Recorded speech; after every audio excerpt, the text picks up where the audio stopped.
제가 모두에도 말씀드렸습니다만 지금 종합주가지수는 3,300이 넘어섰습니다. 코스닥 시장도 1,000포인트가 넘어섰습니다. 그럼에도 불구하고 우리 투자자 여러분들의 마음은 그다지 편치 않습니다. 왜? 내 종목에 대한 수익이 그다지 좋지 않기 때문이죠. 그래서 이런 우리 동학개미들의 고충을, 애환을 좀 더 해결해 주기 위해서 전문가를 모셨습니다. 금년 하반기 국내 증시, 업황, 종목까지 해서 콘트를 통해서 본 좋은 투자 전략을 여러분께 말씀해 주실 분 소개하겠습니다. 네, 유진투자증권의 안지선 연구원이십니다. 연구원님 안녕하십니까? 안녕하세요. 네. 제가 최근에 여러 리포트를 봅니다만 우리 연구원님께서 내신 그 리포트 참 제목부터가 제 눈에 확 들어왔어요.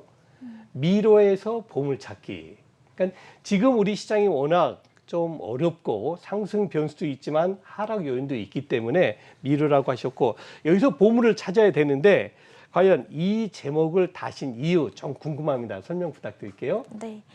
현재 시장이 순환매가 굉장히 빠르고 뚜렷한 추세가 보이지 않고 있습니다. 그렇죠. 네. 그렇기 때문에 정답을 찾기가 굉장히 어려운 시장인데요. 네. 그래서 미로라고 표현을 했고, 그렇지만 이런 시장에서도 좋은 기업들의 주가는 좀 상승하고 있기 때문에 좀 보물을 찾기, 이런 좋은 주식을 찾아내자라는 뜻에서 보물찾기라고 이름을 지었습니다. 아, 그렇군요. 네.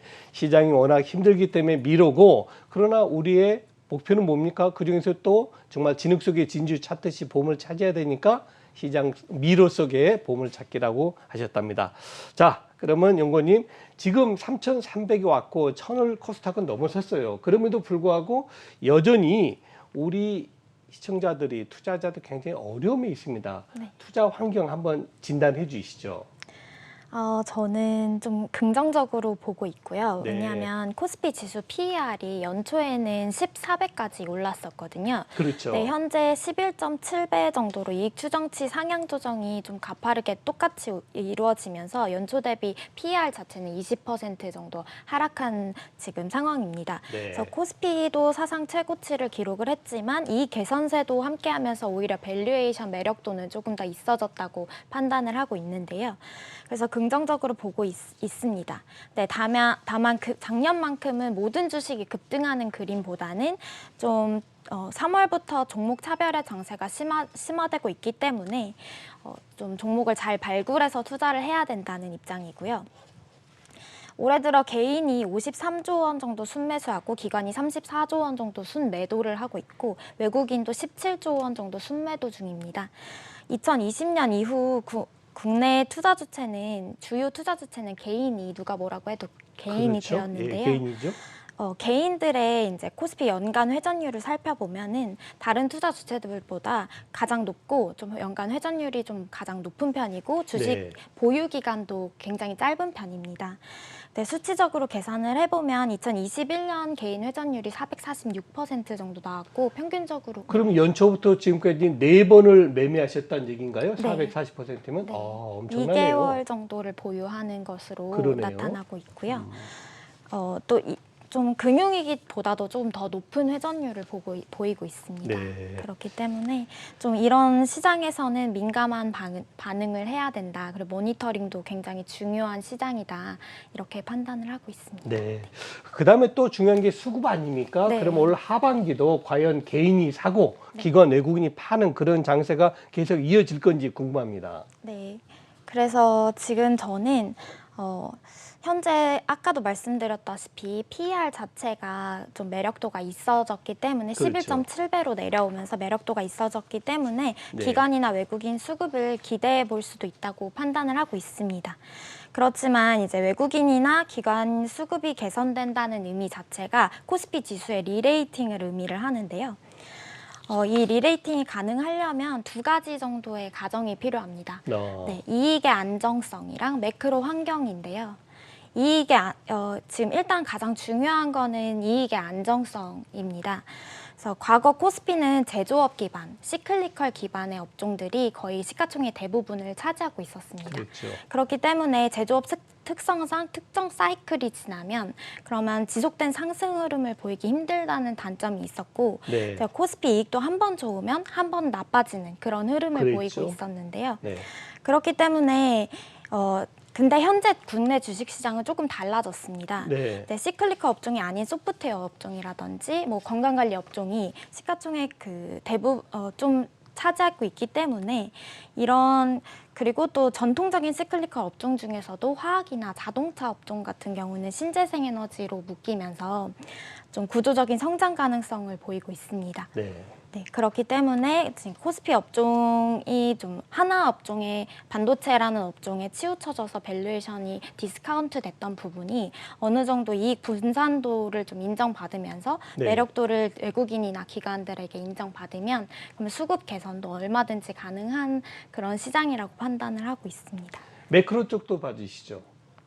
네, 매크로 환경 같은 경우에는 이제 투자 주체를 불문하고 현재 굉장히 중요한 상황인데요. 그렇죠. 네, 시장 전체가 휘청할 만큼 예를 들어서 뭐 2008년 미국발 금융위기라든지 2013년 테이퍼 텐트럼이라든지 이런 큰 매크로 변동이 있다면은 이익과 밸류에이션 매력도는 뒷전으로 물러나게 됩니다. 그렇기 때문에 현재 주목해야 될 매크로 지표가 금리나 인플레이션 그리고 환율, 원자재 가격 등이 있는데 이런 네 가지 요소들을 좀 지켜볼 필요가 있는데요.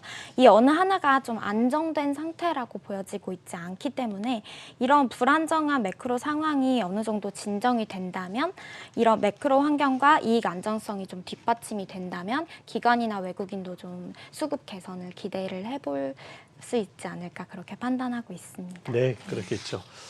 야, 정말 이게 참 개인 투자가들 참 주식 투자하기 힘들어요. 네. 이영곤님께서 우리 개인 투자가 동학개미를 위해서 한번 좋은 전략, 어떤 전략으로 시장에 한번 임해 보십시오 하고 조언 부탁드리겠습니다. 네, 일단 전략적으로는요. 지금 현재 계속 이제 6월 FOMC 회의 이후에도 테이퍼에 관한 그런 이야기가 계속해서 나오고 있는데 이 금리 인상 시그널이 계속해서 나오고 있다는 것은 유동성 긴축 신호라고 해석을 할 수 있습니다. 그렇죠. 네, 유동성으로 비롯된 현재 금융 장세가 좀 실적 장세로 넘어갈 가능성이 크다고 보고 있는데요. 그리고 저는 이미 어느 정도는 넘어와 있다고 판단을 하고 있습니다. 네, 다시 말해 국면 전환이 어느 정도 이루어진 상태이고 그렇죠. 그런 장세에서는 이런 실적 장세에서는 또 기업의 이익이 그만큼 중요한 상황이라고 판단을 하고 있습니다. 그렇기 때문에 이익을 좀 많이 보셔야 되고 아까 전에 매출 성장이나 이익의 성장세를 보시고 있었는데 네, 그런 것처럼 이익에 좀 꾸준하게 안정적으로 나오고 있는 기업들을 찾아보시니 바람직하다고 생각하고 스타일 측면에서 말씀드리면 퀄리티가 좋은 주식, 퀄리티 스타일의 주식을 좀 추천드립니다.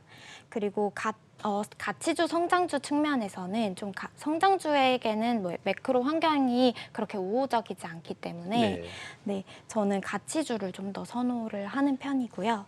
그리고 지금 이 상황에서는 기관이나 외국인 수급이 전혀 안 보이고 있잖아요. 그렇죠. 그렇기 때문에 대형주가 상승하기는 어려운 시장이고요. 그렇지만 좀 이익이 좋은 중소형주 중에서도 좀 이익이 좋은 중대형주를 좀 추천드립니다. 네.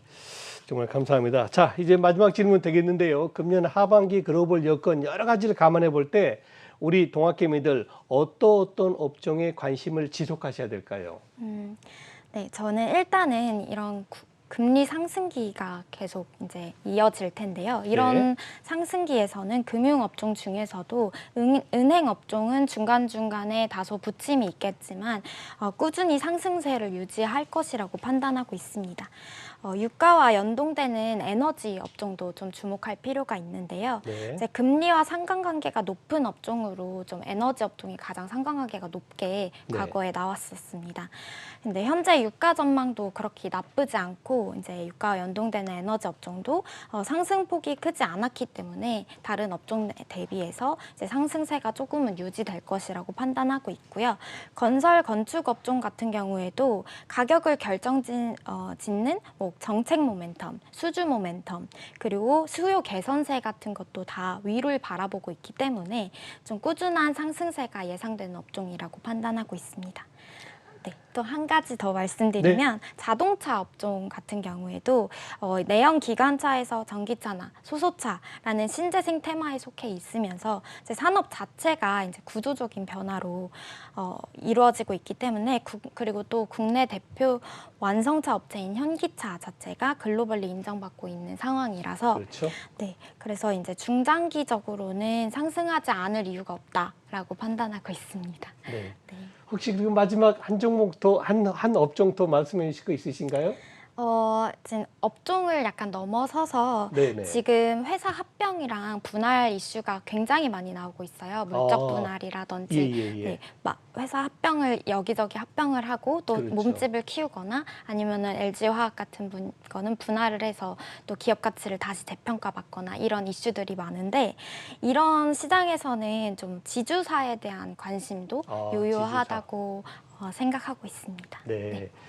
은행, 건축, 그리고 자동차, 그리고 마지막으로 지주사까지도 관심을 가지셔야 된다는 말씀이셨습니다. 지금까지 유진투자증권의 안지선 연구원이셨습니다. 연구원님 감사합니다. 감사합니다.